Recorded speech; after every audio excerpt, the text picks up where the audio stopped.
Hi, David Rosenberg here for the Psychopharmacology Institute.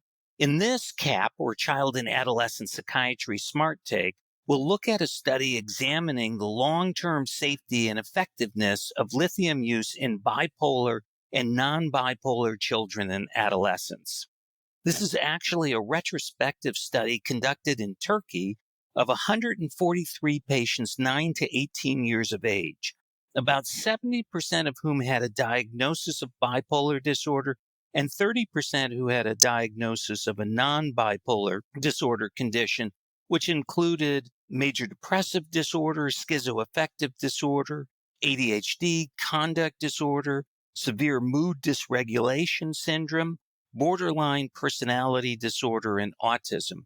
And this is so important and timely because lithium was actually the first medication that was FDA approved for pediatric bipolar disorder. And it's also commonly used for other conditions, but there's been a hesitation, there's been a fear factor regarding its use because of what I call the PIN effect. And you might ask, what is the PIN effect? PIN. It's the pain in the neck factor that both patients, families, and clinicians feel with all the laboratory monitoring, the clinical follow-up, and potential side effects. But I think it's worthy of further study, particularly long-term lithium use, because it is such a potent mood stabilizing agent, and to begin to look at what's real and what's perceived and what is the true clinical utility of long-term lithium use. So what did the authors of this study find? Well, first, not surprisingly, bipolar disorder patients had more adverse events than patients with non-bipolar disorder conditions. And then I think critically, because so many of us have had a fear and concern needing to monitor kidney function and the possibility for renal failure and renal complications on lithium, there was in fact a statistically significant increase in serum creatine that was observed at the 3rd and 12 months of treatment. But it's important to note that this statistically significant increase in serum creatine did not exceed the normal laboratory range. That is, there were no serum creatine abnormalities reported at all. The increase was in the normal creatine laboratory range. And that's important because it suggests that we can safely treat our patients so long as we're closely monitoring for renal failure. Now, why continue to monitor for renal failure if, at least in this series of patients, all of the patients had creatine levels within the normal limit? Well, even though it's a statistically significant increase and we don't exactly know what that translates into clinically, the fact that there is an increase, albeit in the normal range, raises question about its impact on glomerular filtration rates, the GFR. So we would still advise monitoring very closely for renal failure, but recognizing that it appears to be a rare effect, particularly in otherwise medically healthy patients treated with lithium.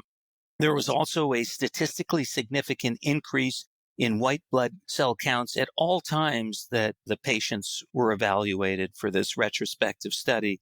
And white blood cell counts actually exceeded 13,000 in about 10% of the patients. But this shouldn't be surprising because a benign leukocytosis has long been recognized with lithium. And in fact, in this particular study, they found that the increase did not exceed 1.5 times normal, which is what has been shown to be in the normal range for treatment with lithium and is not clinically significant. Just a quick anecdote, when I was a resident in doing my psychiatry residency, I was consulted on a patient with multiple medical problems, and there were all kinds of workups going on. And one of the concerns was this unexplained leukocytosis. And my attending, who I was working with, immediately picked up on the fact that the patient was on lithium and noted that this was most likely a benign leukocytosis. So you can see how this is so clinically relevant to recognize the benign leukocytosis associated with lithium.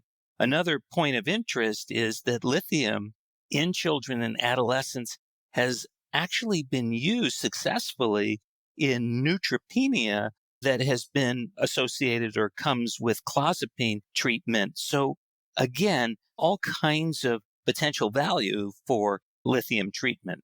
Now, I do want to mention that the authors found a highly statistically significant increase in thyroid stimulating levels or TSH levels at all time points.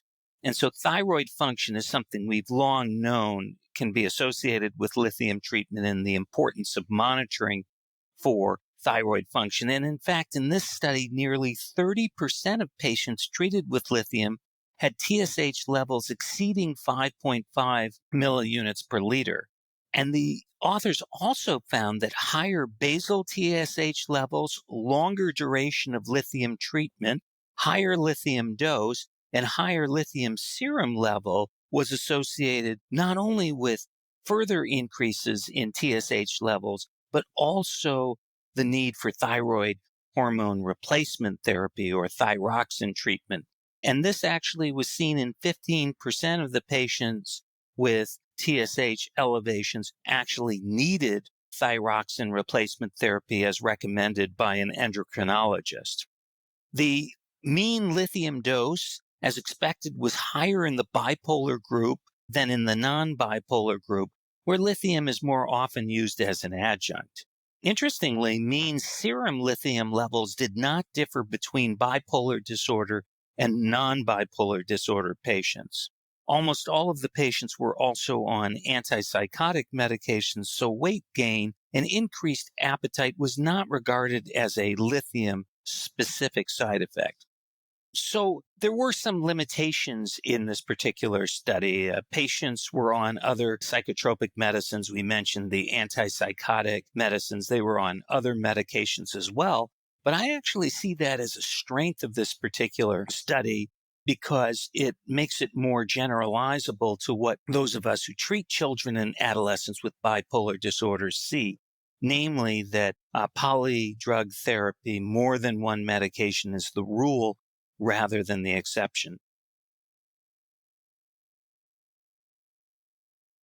So bottom line here is that the lithium was generally safe and effective for children and adolescents with bipolar disorder as well as non-bipolar conditions. Very close monitoring is needed for thyroid function, especially those with higher basal TSH levels who've been on lithium for longer duration, who've required higher doses of lithium, and who have higher lithium blood levels.